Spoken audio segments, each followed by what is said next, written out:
Marvelously depressing and unfortunately hilarious. Better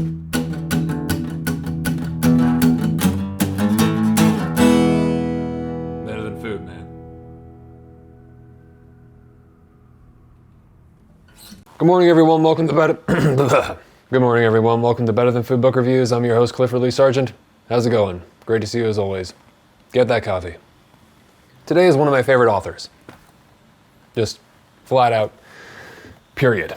A quick caveat, this will contain spoilers. Today I'm very pleased to be reviewing the French author Michel Houellebecq's Serotonin. This book has had me wandering around in a state of hazy but amused gloom, in a somber, reflective, vaguely misanthropic state of mind. It's probably akin to being given too much truth at once. Trauma, basically. Let's say that one day you're fired, or your job offer falls through. Fair enough, these things happen, but then also, same time, your dog gets run over and your girlfriend or boyfriend breaks up with you. Worse yet, your husband or wife wants a divorce because they're having an affair, or just because they're bored. And then you're diagnosed with cancer, or both. It happens. I've seen it. Well, of course, a compounding of catastrophic events is more unlikely, but this can definitely happen. It's in the realm of possibility. But let's say that any combination of those events happen. You've just experienced a lot of hard reality. A lot of difficult to stomach truths that life offers you, with no reason or explanation, or offer of reconciliation, hope, or even meaning, and not so much offers you as basically just drops on you like a nuclear bomb. It might not even be your fault. This is what reading Serotonin by Houellebecq feels like. Of course, it's far more enjoyable than having your dog run over, but you know what I mean. And with a great deal of humor nullifying the effects to make it palatable. But we're in the same ballpark as far as having the most uncomfortable truths, not so much served on a platter as much as thrown in our face like boiling hot coffee. And somehow it's magnificent. It's such a breath of fresh reality that it's just as much rejuvenating as it is painful. Serotonin is a simple story, really. It's about a man who reflects on his past loves before killing himself, because they've all failed, and it's his fault, and he's unhappy, and he's just full of despair.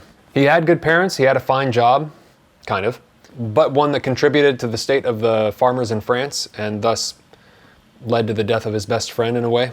He knew happiness, but then lost it because he cheated on the women he loved. He made some mistakes, he made some bad decisions, and everything went to absolute shit.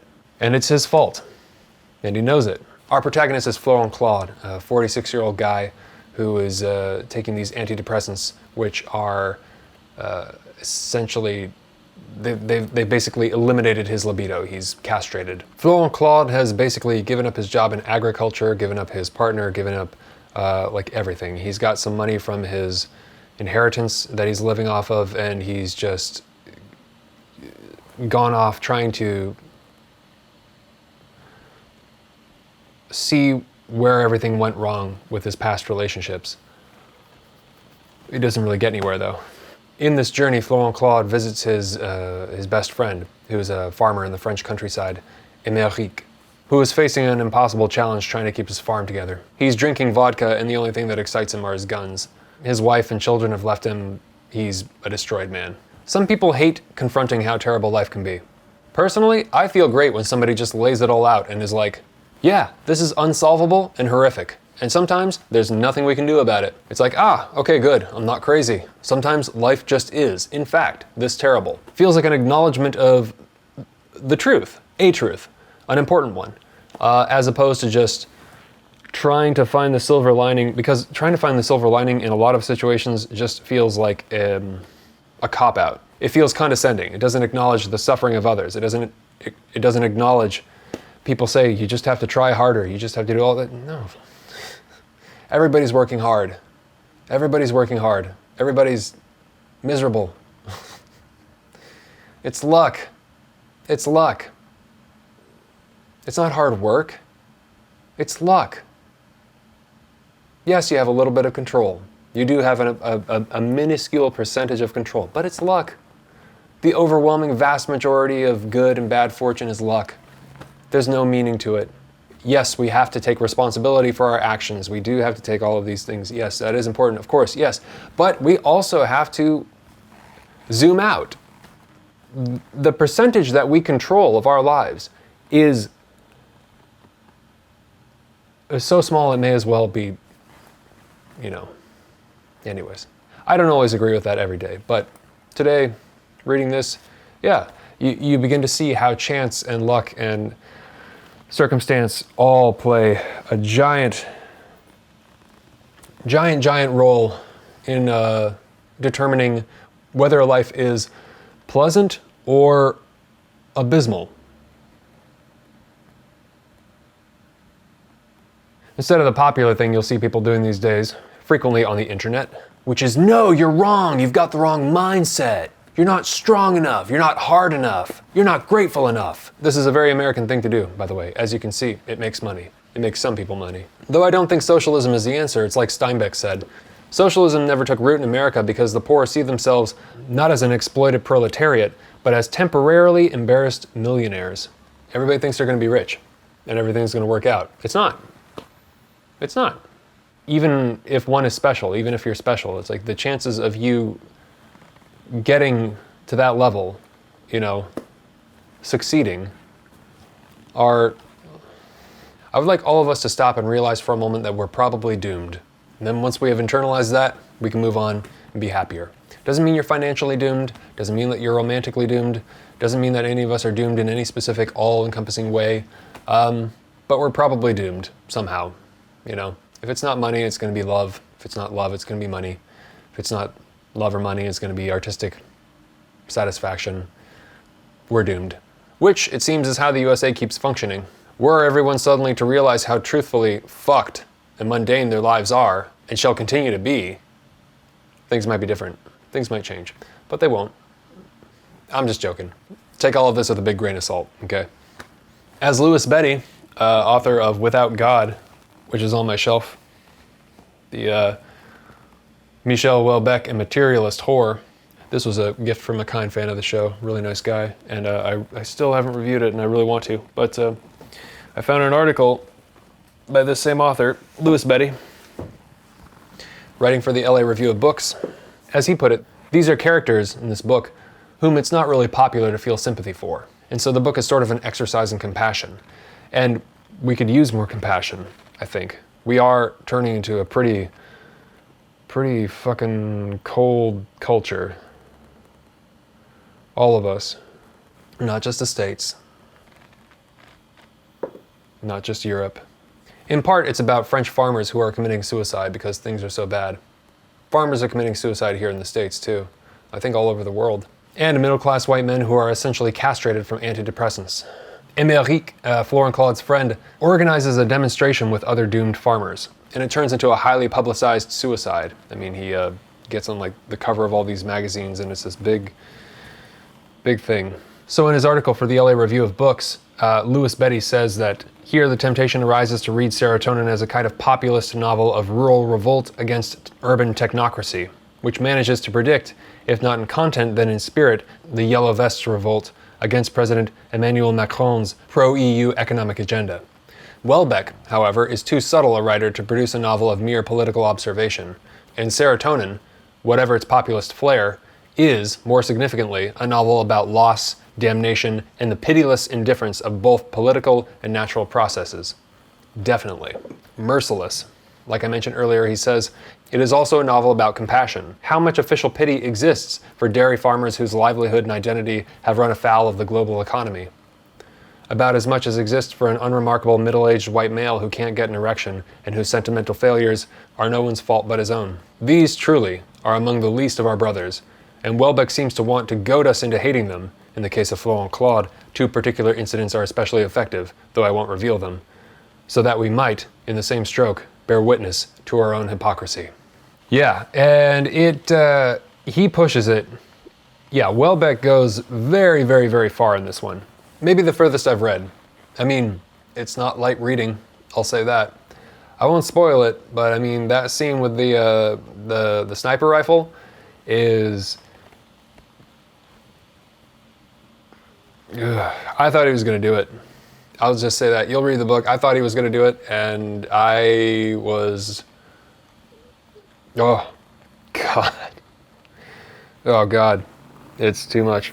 Anyways, Houellebecq has this strange ability to not predict, but what seems to happen after his novels seems to reflect them eerily in real life, what happens in real life after his novels. Platform was released just before 9/11. There's a big terrorist attack in that one. The shootings at Charlie Hebdo were, he was on the cover of Charlie Hebdo when those shootings occurred. Houellebecq seems to be paying attention. And it's grim, but that's life. I think one should listen even if one disagrees. And going further into the idea from Lewis about Houellebecq goading us into hating these characters, I think that's something important to consider, because it would be a mistake to read the voice of Florent Claude as if he's Houellebecq himself. Though, of course, because of some similarities and because of his iconic style, it is often, for me, difficult to do so. But I think that's incorrect, at least in totality. Nobody is given a flattering portrait in Serotonin. The characters are just a collection portraying varying degrees of failure, from the slight to the catastrophic to the downright outrageous. It's a comedy, but it's the darkest comedy imaginable. It's a comedy pushed so far into the dark that if it were to move 1 millimeter further, it would cease to be a comedy. It walks the sharpest possible razor's edge between tragedy and comedy. Really, it's both, and can be described as either a tragic comedy or a comedic tragedy. Really, the latter is the more appropriate, I think. So let's call it a comedic tragedy of both epic and mundane proportions. It's a provocative novel, so if you're put off by things that are completely and totally politically incorrect, I suggest you skip it. In order to write about the things that Michel Houellebecq writes about, you have to be comfortable with the worst case scenarios that the works of art can lead to as far as interpretation. It's almost like you're channeling crime into art. Like instead of committing crimes, you're just putting it into a book or into a work of art. And that's productive and interesting to me. It makes sense. But as far as the interpretations, he's not responsible for them, as each individual, we believe, is responsible for his own actions. But to have that kind of courage leads to some striking results. To give that few fucks. I don't yet have that kind of courage. I give too many fucks. But I should. I aspire to have as few fucks as Michel Houellebecq, because that's where the best stuff comes from. And maybe you have to go to a place which I'm not prepared to go to yet. And maybe not only do you have to go there, but you have to live through it. I feel like I've been there a few times. I didn't stay, but I did go there. But yeah, I do feel that that's where the best stuff comes from. I laughed out loud several times. I love it when I can do that with a novel this dark. I thought there were parts that were just hysterical. I laugh at Houellebecq's jokes. I think they're simple and genuinely funny, with an authentic gravity that I don't feel in modern authors, typically. Knausgaard's close, but Knausgaard's different. Knausgaard's still younger, and he still cares about what people think of him, I think. Where I know Houellebecq does to some degree, but I mean,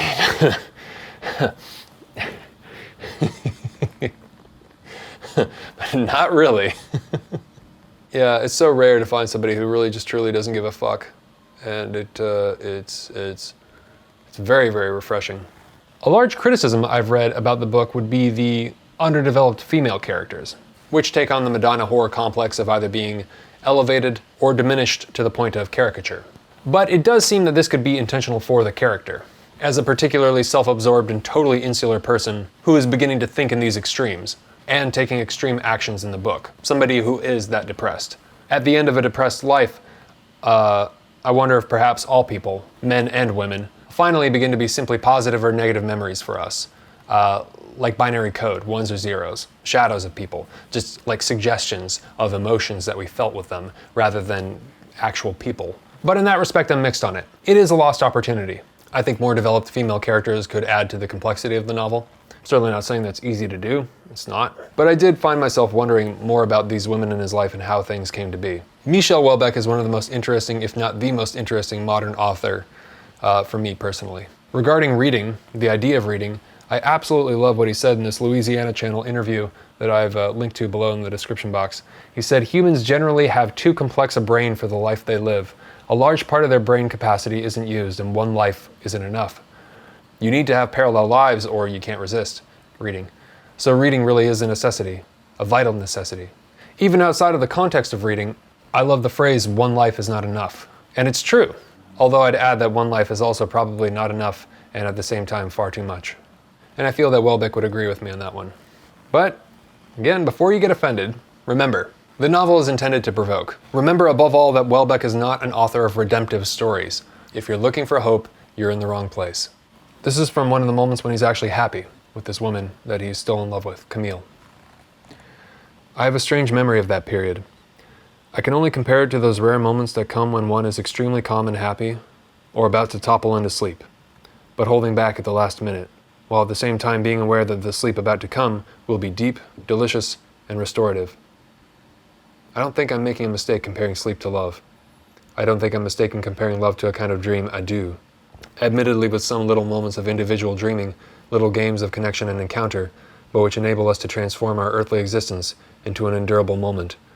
The only way to do so, to tell the truth. Marvelously depressing and unfortunately hilarious. Better than fucking food. So you should read it. Anybody who's into cynical French literature, Céline, Journey to the End of the Night, Thomas Bernard, The Loser, if you enjoyed that, if you read that, Chiron, for sure. If you enjoy Émile Chiron, or what else? Yeah, Céline, Chiron, Thomas Bernhard. Yeah, if you like any of them, you cannot lose with Michel Houellebecq. All right, now it's time for the coffee lottery. For those of you who are new, the coffee lottery is where I take all the names of the patrons on Patreon who have donated $5 or more to help support the show. And I place their names in this mason jar. I pull out a name for every review I do, and I send whoever's name I pull out a hard copy of the book I'm reviewing, plus a bag of coffee roasted by yours truly. And I just got a giant pound, 50 pounds of Brazilian coffee, and it's delicious. Can't wait to roast all of it and send it out. If you would be so kind as to help support the show, you can click the link below or go to patreon.com/books are better than food and donate $5 or more per video. I sincerely appreciate it. Thank you very much. Unfortunately, international shipping is not included. Sorry about that. Best of luck to all the patrons who have supported the show. You're making this possible. Okay, here we go. Dun, dun, dun. Oh, cool. Helena. Thank you very much, Helena. Really appreciate the support. You're going to receive Serotonin by Michel Houellebecq, plus some delicious coffee. Thank you so much. Please subscribe if you have not already. Please hit the thumbs up. It helps get this video seen in the algorithm, I'm told, in theory. Fuck it, whatever. But yeah, if you could subscribe, I'd appreciate it. Also, you can hit me up on Instagram and DM me and let me know which books you think are better than food. I'd appreciate it. And please always remember to bring a book. You never know when you'll have 5 or 10 minutes of reading time, and then pretty soon you'll be finishing more books, and you will be getting more out of life. You shall be living your parallel lives that you need, according to Houellebecq. Such a great way to put it. Thank you very much for watching. Great to see you as always. Take care of yourselves. Have a good night, and I'll talk to you soon. Ciao.